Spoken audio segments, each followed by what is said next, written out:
Hey, how's it going everyone? Welcome back to my channel and welcome back to another video. Today I'm bringing you my top 10 2019 favorite finds. Now these finds aren't necessarily my most valuable or the most rare finds or anything like that. These are just kind of the finds that I felt were my favorite, the kind of finds that make me want to go out and keep doing this, keep doing the hustle, keep finding treasure. So I hope you guys enjoy this video. If I missed any finds that you thought were better than the ones that I picked out, please let me know down in the comments below. But without further ado, let's get right into the video. Okay, so the first item I want to show you guys should be no surprise. I found it in my second to last video I put out. It was the second to last thrift trip of 2019, and it's a reason why a lot of you watching this video are subscribed to my channel right now, which I really do appreciate. And if you're not subscribed, click that subscribe button right now. But it is the Sweet Dreams jacket. It is a great piece, it's a valuable piece, it's a rare piece, but it's not the reason that it's on the list. It's on the list because of the amount of people that it helps that video reach. It led a lot of you guys to my channel, and it really does hold up in my favorite finds because of that reason. A lot of you guys were able to find my channel, and hopefully I'm able to help you in your own thrifting adventures, find some pieces that you didn't know about, or help you make an extra income on the side. I know I had a ton of messages and a ton of support on that video, and I really do appreciate all of the support and everything that you guys showed throughout that video. As we move into 2020, this is definitely going to remain as one of my favorite finds and one of my memorable finds as I move forward on YouTube. So the next find I want to talk about was a pretty cool pickup. It's something that I run across pretty often, but never in this quantity all at once, and that would be the Lunchbox Haul. I'll try to put a video up if I can find the video on my computer right now. I picked up 20 of these different lunchboxes at $2.50 a piece, so $50 total, and these are the kind of stuff that I just love coming across. Like 80s and 90s memorabilia is something that I think is super cool. It's something super collectible right now, and these pieces just to have on a shelf and stuff are a great conversation piece, and it's a really cool thing to find. Now a lot of the ones in this lot that I picked up were kind of beat up or had dents and stuff, so you can see this one's not exactly in the best shape. However, it is one of the ones that I decided to keep because it's the dark crystal. I mean, who doesn't like the dark crystal? So they weren't all in the best condition or anything. However, I still made a decent profit on them. Monetarily, these weren't the hugest score in the world. I sold most of these locally in like the $10 to $15 range because they were in pretty bad condition. However, there were quite a few that were in decent condition that I did sell on eBay for, you know, a decent little profit. I think the most valuable one was like $60 or something like that. Just to find all of these in one spot was a really cool thing, something that brings back a lot of nostalgia and a lot of memories for a lot of people. Super cool display piece, and I would pick these up again in a heartbeat. So the next find I want to talk about, I don't know if I have the footage for. I remember talking about it in a video, but I don't remember if I actually had footage of me picking it up because it wasn't an estate sale. And typically I don't film inside estate sales because I want to keep privacy for the owners. But I will flash pictures of it up on the screen. It is the Spalding Autograph Series Cy Williams baseball bat. It dated back to the 1910s to the early 1920s, and it was a mail-away order bat. Super cool find. I picked it up for $5 at an estate sale, and I think it ended up selling for $425. That's an insane profit, and there's a couple reasons I chose to put this one up on my list. Number one was the value. I ended up paying $5 for it, sold it for $425, so that's insane on its own. Another reason why that's insane is because it was at an estate sale. Estate sales are typically places where resellers really know what they're looking for, and I was not the first one in this. This was actually a second day of the estate sale when I went and found this, so there had already been the cherry pickers in there. People had already looked up stuff. Typically the estate sale themselves have a good grasp on what's valuable and what's not, so when I saw this there, I was really shocked. I honestly had no idea of what it was worth. However, I could tell that it was old and tell it was really well made, so I knew it was worth something, which is why I picked it up. Being an estate sale, you know, they typically know what things are worth. The other resellers typically know what things are worth, and just to see this still laying there was an amazing thing to me, especially after I looked up the value of it and realized how much that I scored on this item. And lastly, the reason that this is on my list is because I really do like shopping for antiques. As you can see, some of the stuff back on my shelves and stuff is the antique nature. I live in a house built in the 1865, so I like older looking stuff, and it's one of the things I really try to educate myself on. You really have to pay attention to things, look for the niche stuff, and look for things that kind of just catch your eye, like this baseball bat did for me. And I think things like this that were, you know, older stuff from back in the 1900s is really a category of stuff that resellers here on YouTube don't really focus on, and I would love to focus on it more. The items you can find while antiquing as a reseller is insane. There's such a wide knowledge base out there and a wide variety of items that people collect that it's really a market that I think more resellers should get into, and I'm trying to get more and more into it as I keep going as a reseller. It's one of those categories where you just never know enough about the subject. So because of the value, because of the circumstances of the find, and because of the overall cool factor of this item is why I ended up putting it into the top 10 list for my finds of 2019. So the next item I want to talk about is an item I know I don't have video of. I actually found it in the first week of last January, so I've had this item for over a year now. It's an item that I actually added into my personal gear list of my own hiking gear. As a lot of you guys know, I do like to hike a lot, I like to travel a lot, and this is a piece of gear that I added once I found it. But I do plan on replacing this piece and going back with my old setup here in the near future. It was fun using this thing and super interesting to have it in my gear list. However, I just can't justify having it stay in my gear list at the, the resellable value that it's worth. Without further ado, here it is. It's this jacket. Now you might be thinking, well, what's so special about this jacket, right? Well, I'll give you the brand first. It's Volleybach.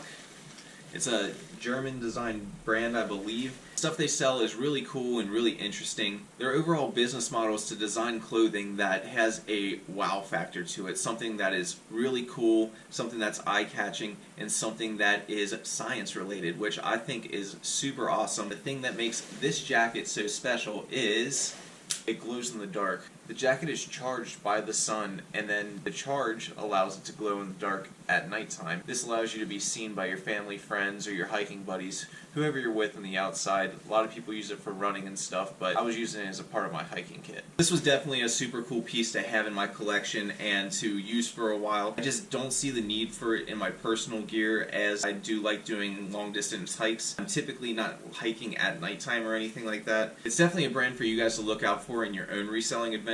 It's not one that you're going to find often, but if you see that tag, definitely pick it up, because I ended up paying $5 for this jacket, and reselling it I plan to get between $350 to $400 just for this jacket. Because I was able to get some use out of this jacket myself, and because I was able to learn about a new company that I found was really interesting, I like the stuff they're doing, on top of that being a super high value item is definitely the reason that I put this on my top 10 list for 2019. The next item on my list is a little bit weird. It was a brand new category of stuff to me that this item opened me up to, and it's one that I shared on my Instagram, but I don't think many people know about it outside of, the couple people who ended up looking it up. But it is this crystal ice bucket. Now that's a little weird to say, right? It's a ice bucket for, your bottles. So it's a little weird, right? Why would I put an ice bucket in my top 10 list? All you do is put liquor in it to keep it cold, right? When I posted about this, it was one of my least liked posts on Instagram, because I don't think many people have opened themselves to this before, and I definitely hadn't before I looked this up. This ice bucket ended up selling for $227.50 just for the bucket, nothing else, just this clear acrylic bucket. And since I sold this piece, I've been on the lookout and found some other similar buckets that have also sold in the $100 to $200 range. I don't know what it is. I don't know if people are out there collecting alcohol buckets, or if it's something that's super desirable as a promotion piece or what have you,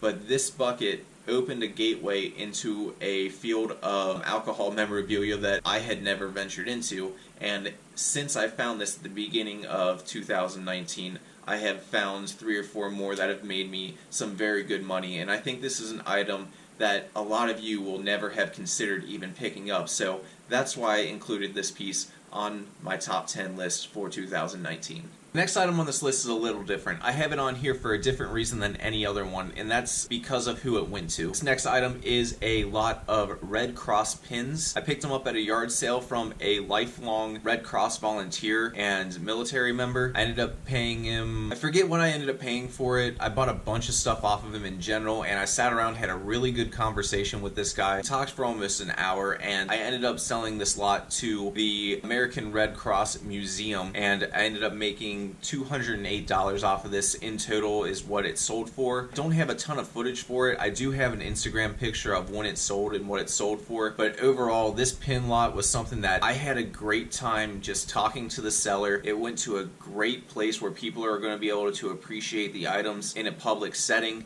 and it sold for a really good profit. Not to mention, these pins were something outside of my comfort zone that I had never sold before, and something that made me look into a subject and get outside my own comfort zone. So because of those reasons, that's why I included this item on this list. It was a very good sale, being over $200, but I value this more because of the interaction I had with the seller, and I appreciate where the item ended up and is now being displayed. This next pickup is really cool. I picked up the world's largest yard sale. The 127 sale goes from like Michigan all the way south. I don't even know where it ends, honestly. I've never been that far down. But this year I ended up picking this stuff up just south of Richmond, Indiana, which is about an hour-ish drive away from where I started. And this was the lot of toys that I picked up. There's a ton of Polly Pockets, there was a ton of Mighty Maxes, there was a ton of Ninja Turtles, and there was a ton of just awesome early 90s toys.